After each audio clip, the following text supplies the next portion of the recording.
나는 전능하신 아버지 하나님, 천지의 창조주를 믿습니다. 나는 그의 유일하신 아들, 우리 주 예수 그리스도를 믿습니다. 그는 성령으로 잉태되어 동정녀 마리아에게서 나시고 본디오 빌라도에게 고난을 받아 십자가에 못 박혀 죽으시고 장사된 지 사흘 만에 죽은 자 가운데서 다시 살아나셨으며 하늘에 오르시어 전능하신 아버지 하나님 우편에 앉아 계시다가 거기로부터 살아있는 자와 죽은 자를 심판하러 오십니다.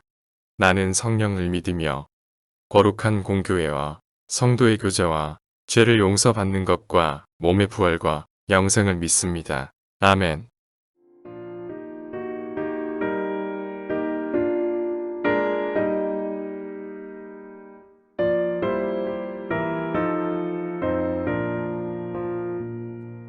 내 맘이 낙심되며 근심에 눌릴 때 주께서 내게 오사 위로해 주시네. 가는 길 캄캄하고 괴로움 많으나 주께서 함께하며 내 짐을 지시네. 그네가 내게 족하네. 그네가 족하네. 이 괴로운 세상 지날 때 그네가 족하네. 희망이 사라지고 친구 날 버릴 때 주 내게 속삭이며 새 희망 주시네. 싸움이 맹렬하여 두려워 떨 때에 승리의 왕이 되신 주 음성 들리네. 그네가 내게 족하네. 그네가 족하네. 이 괴로운 세상 지날 때 그네가 족하네. 번민이 가득 차고 눈물이 흐를 때 주 나의 곁에 오사 위로해 주시네. 환난이 닥쳐와서 어려움 당할 때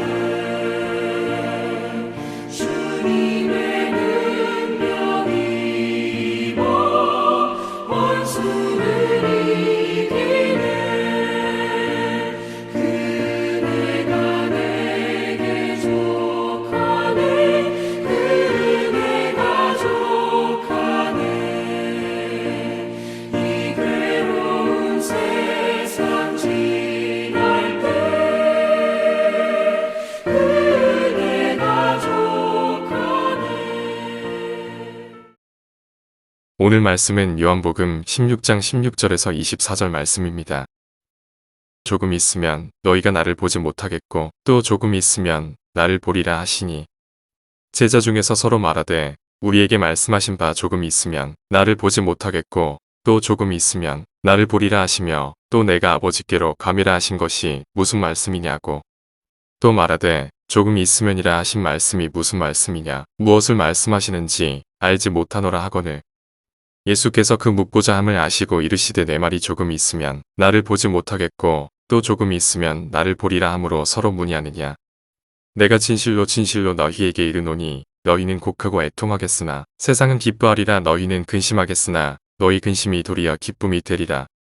여자가 해산하게 되면 그때가 이르렀으므로 근심하나 아기를 낳으면 세상에 사람 난 기쁨으로 말미암아 그 고통을 다시 기억하지 아니하느니라. 지금은 너희가 근심하나 내가 다시 너희를 보리니 너희 마음이 기쁠 것이요 너희 기쁨을 빼앗을 자가 없으리라. 그날에는 너희가 아무것도 내게 묻지 아니하리라. 내가 진실로 진실로 너희에게 이르노니 너희가 무엇이든지 아버지께 구하는 것을 내 이름으로 주시리라. 지금까지는 너희가 내 이름으로 아무것도 구하지 아니하였으나 구하라 그리하면 받으리니 너희 기쁨이 충만하리라. 아멘. 근심하고 두려워하는 제자들에게 주님은 조금 후면 그가 다시 오실 것이라고 말씀하십니다. 주님이 오시면 그들의 근심은 기쁨으로 바뀌고 의문과 두려움을 확실한 응답으로 바꾸어 주실 거라고 약속하셨습니다. 본문을 두 단락으로 나누어 볼 수 있습니다. 첫 번째 단락은 16절에서 22절 말씀입니다. 이 단락에서는 주님 안의 기쁨이 인생의 근심을 이긴다라는 주제를 갖고 말씀합니다. 제자들은 조금 있으면 너희가 나를 보지 못하겠고 또 조금 있으면 나를 볼 것이라는 이 주님의 말씀을 이해할 수 없었습니다. 그래서 제자들은 큰 근심에 빠졌습니다. 더구나 주님은 조금 있으면 제자들이 울며 애통할 것이라고 말씀하십니다. 주님의 십자가와 죽음을 예고하시는 말씀인 거죠. 제자들이 근심할 수밖에 없는 상황으로 치닫게 되었습니다. 그러나 그 근심은 잠깐이며 곧 기쁨으로 바뀔 것입니다. 왜냐하면 주님의 영광스러운 부활이 있기 때문입니다. 제자들이 지금 슬퍼하는 근심은 여인이 마치 해산하는 것과 같은 고통을 말하는 것입니다. 해산의 고통이 아무리 압도적이고 힘들다라고 해도 새 생명이 탄생하는 기쁨과 비교할 수 없습니다. 주님의 십자가도 만물을 새롭게 창조하기 위한 잠깐의 근심과 고통인 셈입니다. 그 근심은 주님의 부활 후 곧 승리의 기쁨으로 바뀔 것이 확실합니다. 주님의 부활, 그 부활의 기쁨 안에서 우리는 슬픔을 이길 수 있습니다. 그러므로 성도 여러분, 근심 중에도 기쁨을 내다보면서 힘과 소망을 가지시기를 바랍니다. 두 번째 단락은 23절에서 24절 말씀입니다. 주님 안의 모든 의문들이 응답으로 바뀐다라는 주제를 가지고 말씀합니다. 주님은 혼란과 의문에 빠진 제자들에게 계속해서 그날에 대한 약속을 하십니다. 지금 제자들은 주님이 떠나신다는 말, 곧 다시 주님을 볼 것이란 이 말, 사람들이 제자들을 출교하고 죽이기까지 할 것이란 이 말을 도무지 이해할 수 없었습니다. 모든 것이 의문투성이인데 너무 무서워 감히 묻기도 겁이 나는 거죠. 주님은 제자들의 의문을 다 알고 계십니다. 그날에는 너희가 이런 것을 물을 필요조차 없을 것이다. 이렇게 주님은 말씀하십니다. 주님이 부활하시고 성령님이 강림하신 후 그날의 모든 것이 이해될 것입니다. 성령님께서 진리를 알게 하시고 모든 의문을 풀어주시기 때문입니다. 또 그날에는 제자들의 모든 기도가 응답받을 거라고 말씀하십니다. 주님이 승천하신 후 박해 속에서 교회가 세워지고 복음이 온 세상으로 뻗어가며 주님의 말씀이 사도들을 통해 기록되고 보존되는 것은 가장 강력하고 확실한 주님의 응답입니다. 주님 안에서 인생의 의문이 응답으로 바뀔 날을 우리는 기대하며 살아야 됩니다. 무엇이든 원하는 대로 구하라고 하셨는데 우리는 주님의 약속의 말씀을 붙들고 주님의 뜻이 이루어지기를, 우리의 의문이 응답으로 바뀔 그날을 두고 계속해서 기도하는 성도님들이 되시기를 주님의 이름으로 축복합니다. 아멘.